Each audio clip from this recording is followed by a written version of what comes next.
दोस्तों, मेरा नाम है राम और मैं स्वागत करता हूं आप सभी का डिजिटल दिल्ली चैनल पर। आज हम बात करने वाले हैं ईडब्ल्यूएस एडमिशन 2025-26 के बारे में कि क्या-क्या चेंजेस हुए हैं और क्या आपको गलती नहीं करनी है और क्या-क्या गाइडलाइंस के अंदर बताया गया है, जिसकी बदौलत आपके बच्चे का, अगर आप उन सभी गाइडलाइंस का पालन करते हैं, तो आपके बच्चे का नाम आसानी से ईडब्ल्यूएस कैटेगरी के फॉर्म में अलॉट हो जाएगा। तो ऐसी क्या जानकारी है और इनकम लिमिट बढ़ा दी गई है, जैसा कि आप सभी को पता होगा, तो ये सारी जानकारी आपको इस वीडियो के अंदर मिलने वाली है। तो अगर आप हमारे चैनल पर पहली बार आए हैं तो हमारे चैनल को कर लें सब्सक्राइब, वीडियो को कर दें लाइक और अधिक से अधिक वीडियो को शेयर करें ताकि ये अच्छी इंफॉर्मेशन सभी लोगों तक पहुंच पाए। तो चलते हैं वीडियो की तरफ। तो देखिए, जैसा कि आप सभी को पता होगा कि इनकम लिमिट इस बार बढ़ा दी गई है डायरेक्टर ऑफ एजुकेशन के द्वारा, जो कि ऑफिशियल नोटिफिकेशन भी आ गया था और जो अभी डेट अनाउंस हुई है कि 3 फरवरी से रजिस्ट्रेशन चालू होने वाले हैं, तो वहां पे भी मेंशन किया गया है कि 5 लाख से सालाना कम होना चाहिए आपका इनकम क्राइटेरिया। तो अगर आपका इनकम लिमिट 5 लाख के अंदर अंदर की है तो आप ईडब्ल्यूएस कैटेगरी के तहत फॉर्म फिल कर पाएंगे। तो अब क्वेश्चन ये आता है कि आप इनकम सर्टिफिकेट अपना कितने लाख का बनवाएं। तो देखिए, अगर आप इनकम सर्टिफिकेट आपकी जो भी इनकम है उसके आधार पर ही बनवाएं कि आपकी मान लीजिए अगर 10,000 रुपये इनकम है तो आपकी 12 महीने में 1,20,000 रुपये बैठ जाती है, तो आपको 1,20,000 का बनवाना है। जो भी आपकी इनकम हो आप उसी अनुसार अपना इनकम सर्टिफिकेट बनवाएंगे, तो और उसी इनकम सर्टिफिकेट से आप अप्लाई करेंगे। तो इनकम लिमिट अगर आपकी 5 लाख तक है तो आप अप्लाई कर सकते हैं ईडब्ल्यूएस कैटेगरी से। और यहाँ पे कुछ ऐसी गलतियां हैं जो आपको बिल्कुल नहीं करनी चाहिए, क्योंकि ऐसी गलतियों की वजह से ही आपका फॉर्म या तो रिजेक्ट हो सकता है या आपके बच्चे का नाम आने के बाद भी ऐसा हो सकता है कि आपके बच्चे का एडमिशन ना लिया जाए। तो यहाँ पे गलतियां ऐसी हैं कि जैसे कि आपके बच्चे के डॉक्यूमेंट्स में और आपके डॉक्यूमेंट्स में मिसमैच नहीं होना चाहिए। मिसमैच का मतलब ये, जैसे कि मान लीजिए नाम, सरनेम सारा सेम होना चाहिए, जैसे बर्थ सर्टिफिकेट में, आधार कार्ड में सेम होना चाहिए।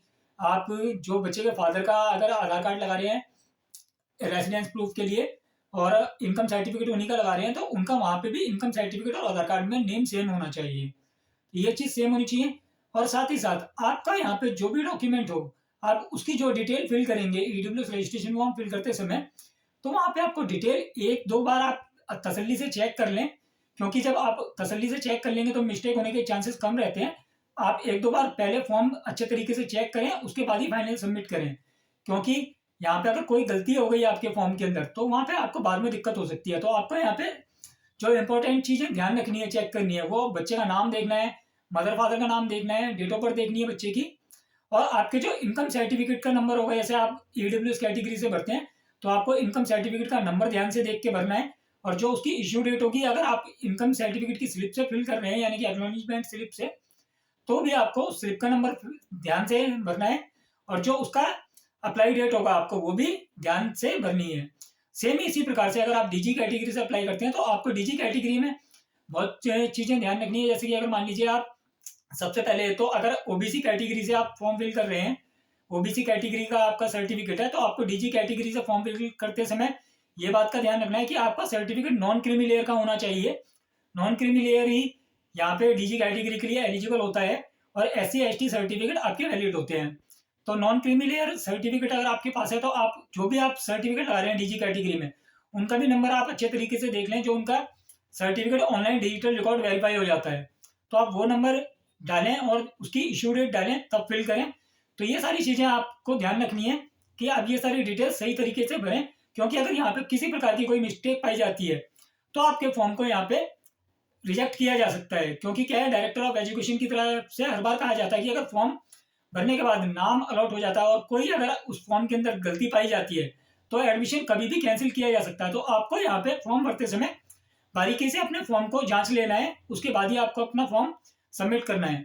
और अब आता है अंतिम पॉइंट कि आपके बच्चे का नाम किस तरीके से अलॉट हो सकता है। डायरेक्टर ऑफ एजुकेशन की तरफ से क्या गाइडलाइंस दी गई है कि आपके बच्चे का नाम आसानी से ईडब्ल्यूएस रजिस्ट्रेशन फॉर्म में अलॉट हो जाए। तो देखिए, डायरेक्टर ऑफ एजुकेशन की नोटिफिकेशन जो अभी आया है, जहां पे डेट अनाउंस की गई है, वहीं पे क्लियरली मेंशन किया गया है कि जो अलॉटमेंट का क्राइटेरिया है, अलॉटमेंट क्राइटेरिया मेंशन करता है, वो सबसे ज्यादा डिपेंड करता है कि आपकी रेसिडेंट लोकेलिटी पे, रेसिडेंस जहां आपका है वहां से नियर बाई के स्कूल आप रेसिडेंस अपना अच्छे तरीके से फिल करें। जो रेसिडेंस का कॉलम आएगा ईडब्ल्यूएस कैटेगरी के फॉर्म में, आपको आपका एड्रेस बहुत अच्छे तरीके से फिल करना है, लोकेलिटी बहुत अच्छे तरीके से फिल करनी है, सब लोकेलिटी बहुत अच्छे तरीके से फिल करनी है।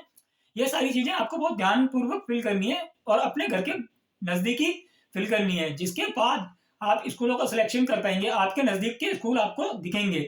रजिस्ट्रेशन फॉर्म के अंदर 0 से 3 किलोमीटर की रेंज के, 0 से 5 किलोमीटर की रेंज, जो 3 से 5 किलोमीटर की रेंज के, और फिर 5 से 6 किलोमीटर से अबव रेंज के, ये सारे स्कूल आपको दिखेंगे।